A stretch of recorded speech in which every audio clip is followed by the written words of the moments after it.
Valid जगह पे बनी हुई मस्जिद है। शुरू में इन्होंने सिर्फ मदरसे के रूप में इसको यूज़ किया, लेकिन 6 महीने से ये लोग क्या कर रहे हैं, इतनी भीड़ वहाँ जमा हो जाती है जिसका कोई मतलब नहीं है। तो ये जो प्रॉपर्टी है as on date Punjab Waqf board के मैनेजमेंट में आती है। ये डायरेक्ट मैनेजमेंट में है पंजाब वक्फ बोर्ड। आपस में लड़वा के मरवा देंगे अभी, करें ना। जो मौजूदा ये पार्षद हैं, पार्षद उषा राणा के हस्बैंड जी हैं, वो करवा रहे हैं। ये राजनीतिक मुद्दा ही है, राजनीतिक मुद्दा ही उठाया जा रहा है, ठीक है, क्योंकि और कुछ तो उनसे चल नहीं रहा, उनके ऐसा है नहीं उनके बस की बात, ठीक है, नई नई बातें बताते हैं। मौजूदा पार्षद के पति पर भी आरोप लग रहे हैं कि दोनों पक्ष से जाकर वो तरह तरह की बातें कर रहे हैं, इस चीज़ को कैसे देखते हैं? ये बिल्कुल सही बात है। और ये जो कह रहे ना हमने वोट लेने के लिए उनको बहकाया, अगर मेरे समाज के बीच में या मेरे वार्ड के बीच में कोई मेरा सगा भाई भी अगर गलत काम करेगा तो मैं उसके विरुद्ध खड़ा हूँ। अवैध स्थलों के साथ क्या होना चाहिए, आप बिना एक भी पल गंवाए कहेंगे कि तोड़ देना चाहिए, क्योंकि ऐसे निर्माण न सिर्फ कानून का उल्लंघन करते हैं बल्कि बिना वजह धर्म और कानून को आमने सामने भी कर देते हैं।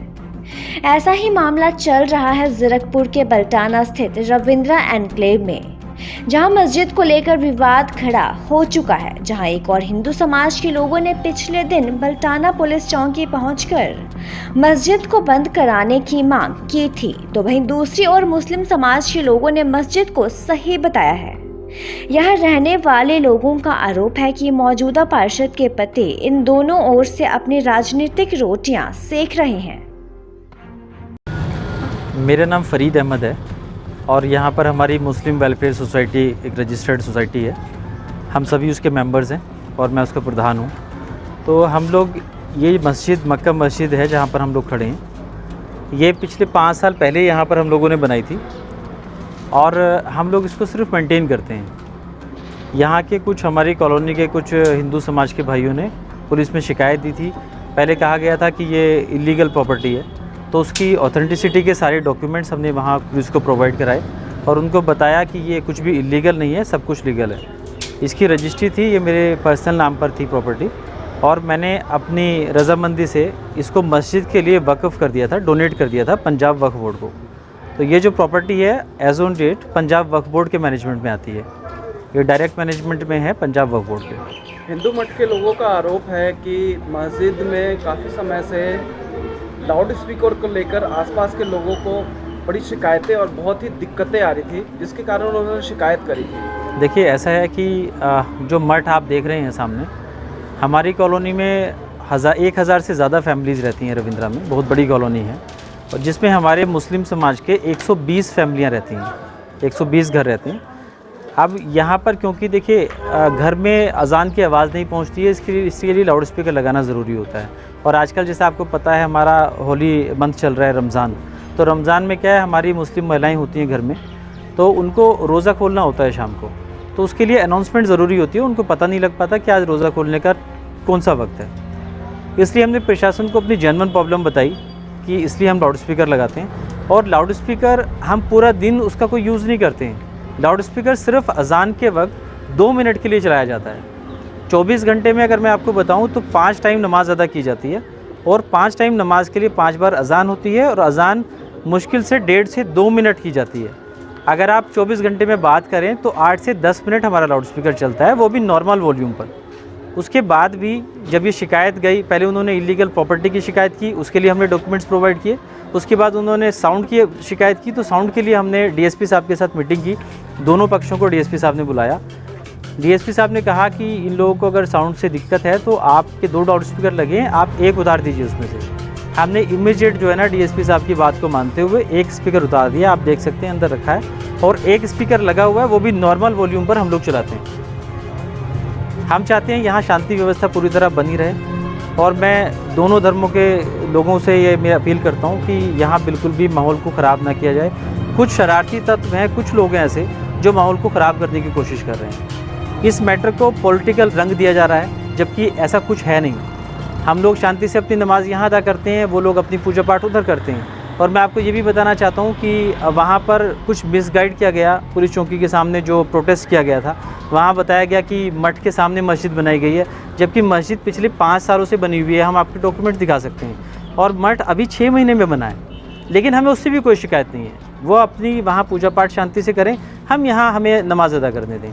हम चाहते हैं आपसी भाईचारा बना रहे, हम कोई लड़ाई झगड़ा या कोई भी विवाद नहीं चाहते हैं। कुछ लोगों का ये भी कहना है कि ये चुनाव के वक्त मस्जिद को तैयार किया गया है। एक्चुअली मैं आपको बताता हूँ, मैंने जैसे कि आपको बताया, यहाँ 5 साल से नमाज अदा होती है। जब अकाली दल की सरकार थी और यहाँ पे कुलविंदर सोही जी प्रेसिडेंट थे म्यूनिसिपल कमेटी के, वो भी यहाँ कई बार आए हैं। आप सामने देख सकते हैं जो टाइल्स लगी हुई हैं, ये उन्हीं के समय में लगी हैं। आप इधर कैमरा घुमाएं, जो टाइल्स लगी हैं बाहर पार्किंग में, ये 50 फुट की पार्किंग है।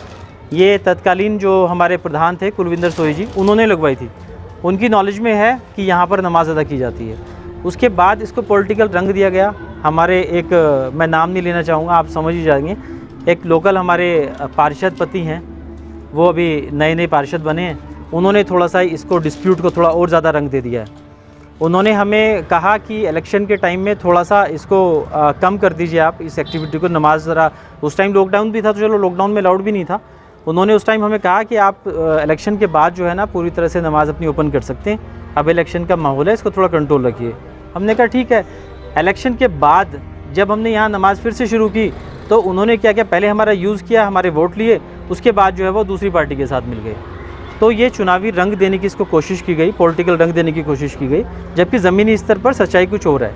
यहाँ पर कोई ऐसी प्रॉब्लम नहीं है। हमने पर्सनल प्रॉपर्टी ख़रीद कर हमने वक्फ की थी मस्जिद के लिए, क्योंकि यहाँ आसपास कोई मस्जिद नहीं है। 1 किलोमीटर 1.5 किलोमीटर दूर मस्जिद है और यहाँ 120 फैमिलीज़ रहती हैं और हमें 5 टाइम नमाज़ अदा करनी होती है, इसलिए हम यहाँ पर नमाज़ अदा करते हैं। हिंदू समाज के लोगों ने आरोप लगाया कि यहाँ मस्जिद बनने के कारण जो आने जाने वाले लोग हैं उनको काफ़ी दिक्कतों का सामना करना पड़ रहा है। इसमें कितनी सच्चाई है?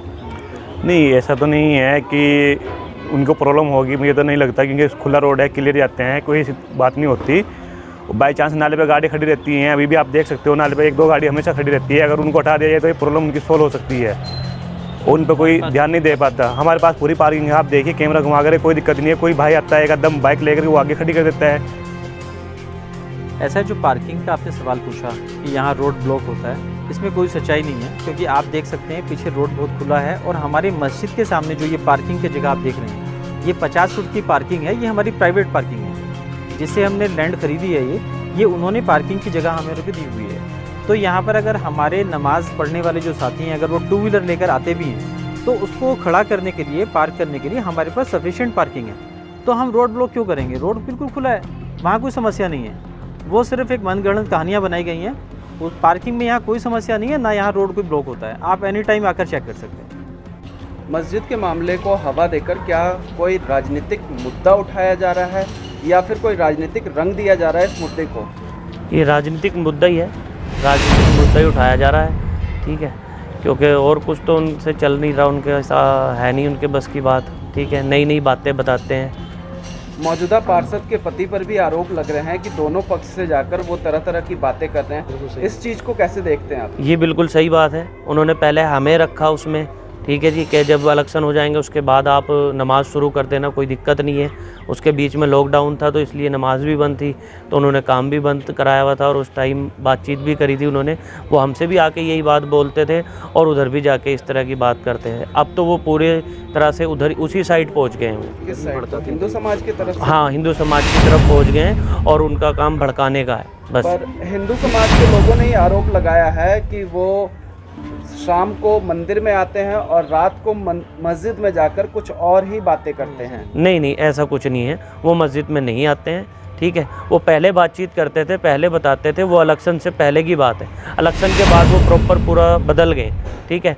उन्होंने हमारा साथ छोड़ दिया, वो बिल्कुल हमारे साथ में नहीं है। वो अब हिंदू समाज भाइयों के साथ में है। प्रताप सिंह राणा जी, एक बल्टाना रविंद्रा एनक्लेव में मस्जिद को लेकर विवाद हुआ है, जिस विवाद में बीच में आपका नाम आ रहा है। हिंदू और मुस्लिम दोनों पार्टी ये कह रहे हैं कि आपने राजनीति के कारण दोनों को भड़का रखा है और इसमें आप अपनी राजनीतिक रोटियां सेक रहे हैं। सबसे पहले तो मैं आपकी बात का ये जवाब दूंगा, जैसे कि आप कह रहे हो कि हिंदू और मुस्लिम दोनों को मैंने भड़का रखा है। ये बात जो लोग कैमरे के सामने कह रहे हैं या कैमरे के पीछे कह रहे हैं, उनको इस चीज़ का ना एक प्रत्यक्ष प्रमाण देना पड़ेगा। लोगों ने मुझे चुन करके मेरी पत्नी को यहाँ पर पार्षद बनाया और मैं एक सामाजिक आदमी हूँ और समाज का कोई भी अंग मेरे लिए बराबर है। अगर कोई व्यक्ति ये कहता है कि हमने वोट दी है और हमारे खिलाफ ये जा कर के कोई निर्णय लेने जा रहे हैं, तो ये बिल्कुल गलत सोच है। मेरे सामने जो फैसला हुआ है, चाहे आज करवा लो, चाहे कोर्ट में करवा लो, कहीं भी करवा लो, वो बात जैसे थी वो बात वैसे ही रहेगी। मुस्लिम समाज के जो लोग हैं वो ये कह रहे हैं कि वोट लेने के लिए प्रताप सिंह राणा जी ने हमें बहला फुसला कर हमसे वोट ले लिया और कहा कि मस्जिद जो है आप बनाएं, कुछ नहीं होता। जबकि हिंदू समाज के लोग ये कह रहे हैं कि हमारे पास आकर उन्होंने ये कहा था कि मस्जिद हम बनने नहीं देंगे। बिल्कुल बिल्कुल आप सही कह रहे हो। मैं आज भी अपनी बात पे कायम हूँ। मुझे धोखे में रख करके और मेरे पास बिल्कुल प्रूफ है। ये लोग आए, इनका विवाद था। मैं आपको बताता हूँ, डेट वाइज बताता हूँ मैं। ये मेरे पास आया 16/3/2020 को, लॉकडाउन लगने से पहले, मतलब ये मान के चलो कि हफ्ता पहले ये मेरे पास आए हैं। दोनों पक्षों में विवाद था, हिंदुओं में भी और मोहम्मडन्स में भी। दोनों पक्ष मेरे ही वार्ड के हैं। दोनों का मैं कोई विवाद ना हो, दोनों को बैठ के समझाया। तो मुस्लिम पक्ष के जो फरीद अहमद हैं उन्होंने लिख करके ये दिया और उनके साथ में जो मज़ीद आदमी आए थे उन्होंने भी लिख के दिया कि हम यहाँ पर कोई मस्जिद नहीं बनाने जा रहे हैं। ये एक छोटा मेरा घर था, उसको दूसरे के साथ जोड़ करके बड़ा लेंटर डाल करके हम इकट्ठा सिर्फ कर रहे हैं, इसको शोरूम बना रहे हैं। और ये जो कह रहे हैं ना हमने वोट लेने के लिए उनको बहकाया, अगर मेरे समाज के बीच में या मेरे वार्ड के बीच में कोई मेरा सगा भाई भी अगर गलत काम करेगा तो मैं उसके विरुद्ध खड़ा हूँ। तो आप क्या कहना चाहते हैं कि मस्जिद जो बना है वो गलत है? बिल्कुल गलत बना है। उन्होंने धोखे में रखकर ये सारे काम किए हैं। एक तरफ तो क्या कर रहे हैं, अब ये राजनीति चल रही है। राजनीति हमने नहीं करी है। मैं पहले ना राजनीति में था और राजनीति ना हमें आती है। मैं एक सामाजिक आदमी था। कांग्रेस पार्टी ने टिकट दिया मेरी वाइफ को, वो पार्षद बनी है। लेकिन मैं अब भी सामाजिक कार्य करता हूँ और एक समाज में किसी तरह की कोई दरार ना आए, ये मेरा प्रथम दायित्व है। अभी जो लोग इस तरह की बातें कर रहे हैं, हिंदू समाज के भी हिंदू समाज के लोग नहीं हैं, कुछ बाहर के लोग आकर के यहाँ की हमारी शांति भंग करना चाहते हैं। हम कह रहे हैं कि जो मस्जिद बना है वो गलत है। बिल्कुल गलत है। लेकिन जो हिंदू समाज के लोग हैं उनका आरोप है कि ये मस्जिद आपने ही बनवाया है। मैंने किस हिसाब से बनाया? हिंदू पक्ष के लोग भी वहाँ मौजूद थे, दोनों में झगड़ा था, दोनों पक्ष के लोग आए, दोनों पक्षों के लोगों के साइन हुए, उसने लिख के दिया कि हम यहाँ मस्जिद नहीं बनाएंगे। उसके बाद अब मैं आपको बताऊँ, इसने धोखे में रखा है अपने, ऐसा नहीं कि हिंदुओं को धोखे में रखा है, इसने मुस्लिम कम्युनिटी को भी धोखा दिया फरीद अहमद ने। हम तो क्या चीज़ हैं, इसने 16/3/2020 को कंप्रोमाइज डीड पर साइन किए हैं अपने नुमाइंदों के साथ और एफिडेविट डीड दे चुका 11/3 को 2020 को वक्फ बोर्ड को कि मैं ये डोनेट कर रहा हूँ। उसके बाद ये फिर हमारे से डीड कर रहा है कंप्रोमाइज़ की। तो इसने अपने पक्ष को भी धोखा दिया है और हमें भी धोखा दिया है। ये धोखा एक, मैं ये कहूँगा, एक कम्युनिटी को नहीं दिया है, इसने समाज को धोखा दिया है और ये लड़वाने का काम किया है। देखिए वहाँ मंदिर बना है, मंदिर जो बना है, ये लोग कहते हैं आपने मंदिर बनाया है। मंदिर के लिए स्पेशल जगह दान की गई है, जिसने भी दान करी है वो मंदिर के लिए दान करी है और खुल के किया और वहाँ मंदिर बना है। लेकिन इन लोगों ने धोखे में रखा। इन्होंने पहले काम शोरूम बना रहे हैं यहाँ पे, उसके बाद वक्फ बोर्ड में जाके नोटिफिकेशन करा रहे हैं। तो धोखा किसने दिया? अब ये बताएं ना। राजनीतिक जो बात ये कह रहे हैं ना लोग, कोई भी किसी भी राजनीतिक दल का बंदा आ जाए, मैं स्पष्ट तौर पर ये कहूँगा, मुझे वोट की ज़रूरत नहीं है, मुझे पहले अपने समाज में शांति की ज़रूरत है, चाहे किसी भी समुदाय का लोग हो। राणा जी, आप कह रहे हैं कि मस्जिद जो है वो गलत बना हुआ है, मंदिर जो है वो सही है, लेकिन हिंदू समाज के जो लोग हैं वो कह रहे हैं कि आपने ही ये मस्जिद बनाने में मदद करी है। सबूत लाओ इसका। देखो, कहने के लिए तो आप कुछ भी कह दो। अब एक आपको परसों बाइट दे रहा था, मैं उस आदमी को जानता भी नहीं हूँ। एक दिन पहले 4 तारीख को हम चौकी के सामने खड़े हुए थे, तब भी वो बहस कर रहा था कि हमने आपको वोट दी है। मैं उस आदमी को जानता नहीं हूँ।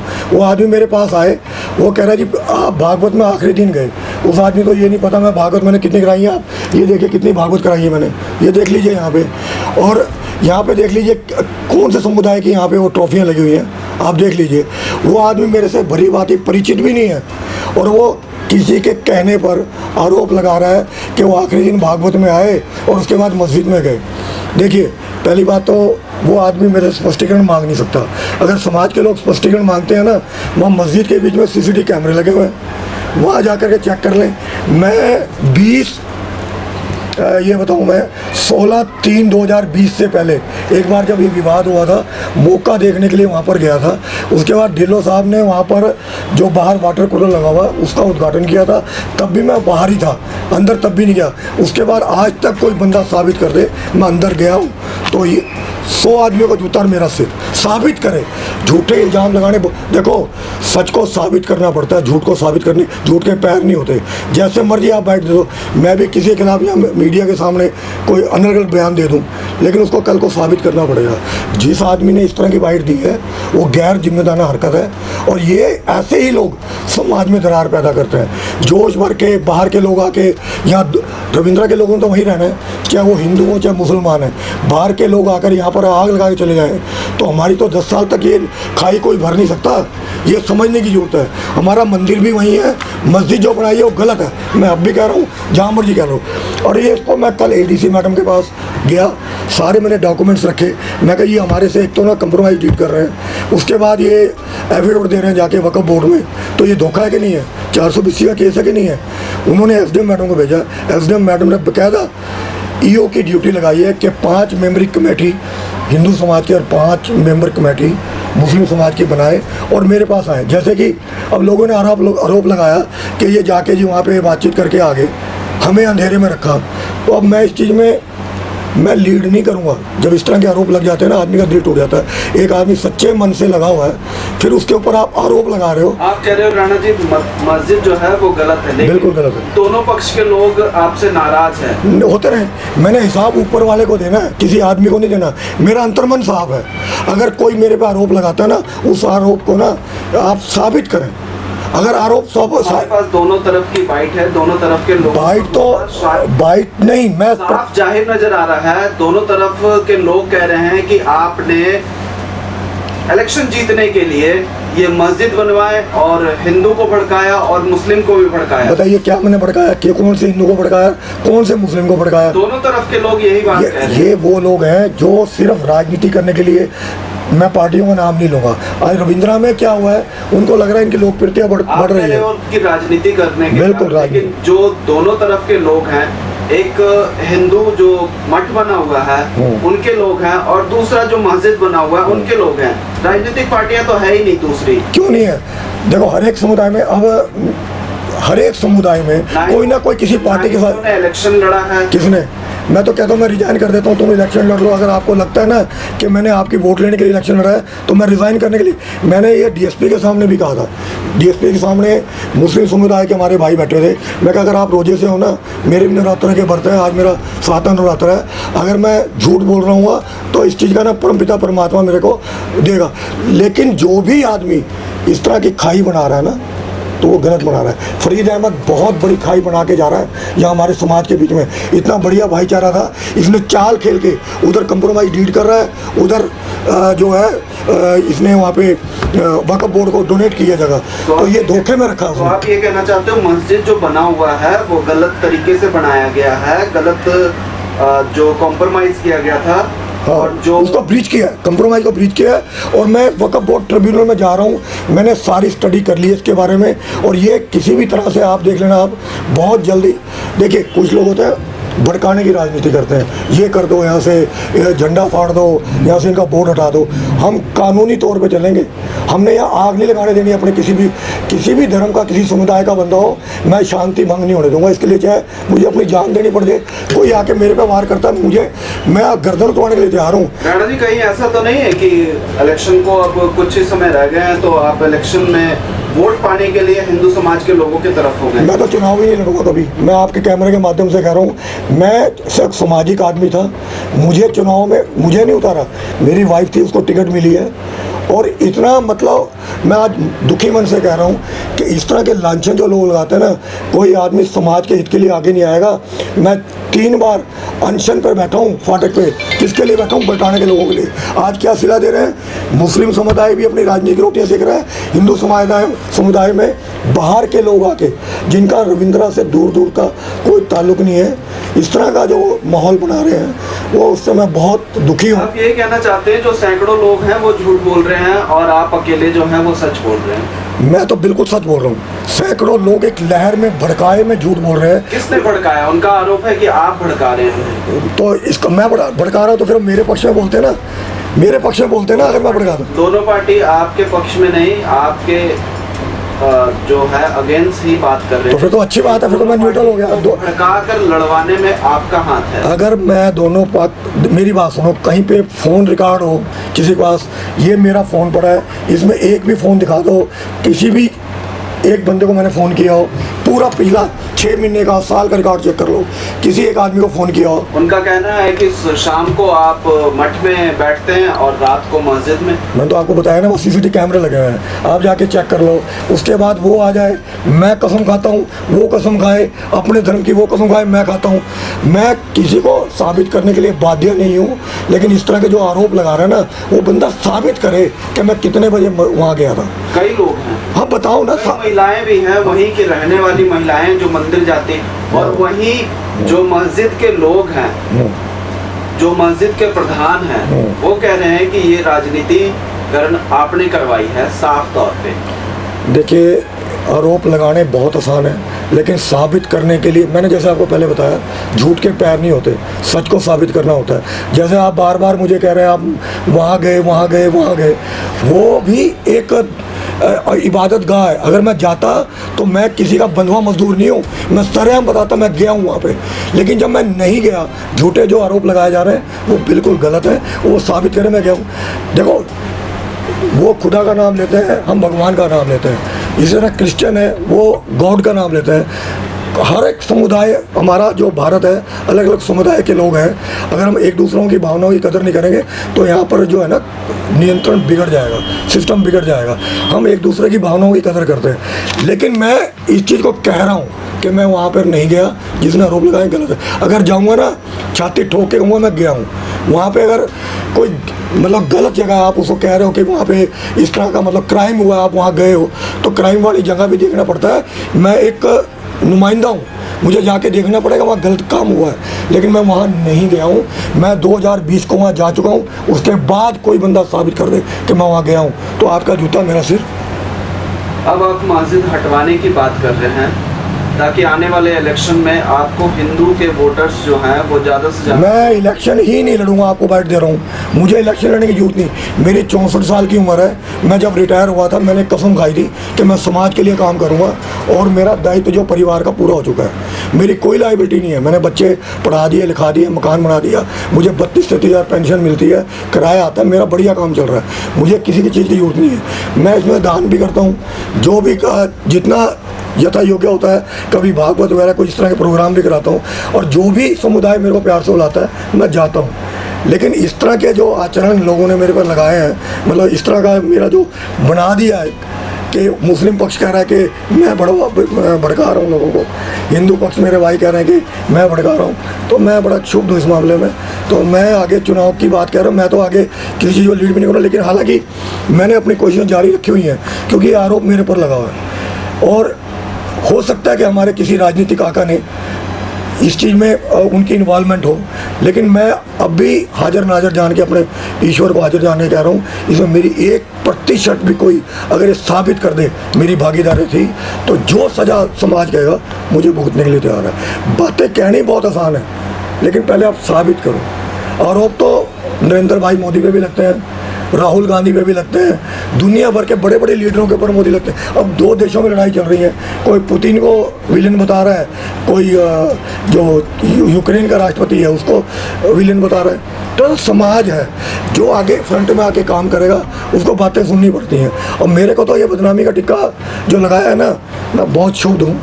परमात्मा देख रहा है, जो आदमी मेरे पर झूठा आरोप लगा रहा है ना, उसको इसका दंड निश्चित तौर पर मिलेगा, निश्चित तौर पर मिलेगा। अगर महिलाएं भी अगर कोई आरोप लगा रही है ना, वो इस बारे में उसको पता नहीं है कि वो क्या कह रही हैं, वो भावुकता में आके बोल गई हैं, लेकिन जब वो तय पे जाएंगी ना, वो दिखाऊंगा वो यहीं पे आएंगी कि राणा जी हमारे से गलती हुई है, बहुत बड़ी गलती हुई है। आने वाले समय में देखेंगे वोट किस करवट बैठता है। इदम टुडे न्यूज़ से बात करने के लिए बहुत बहुत धन्यवाद। जय हिंद।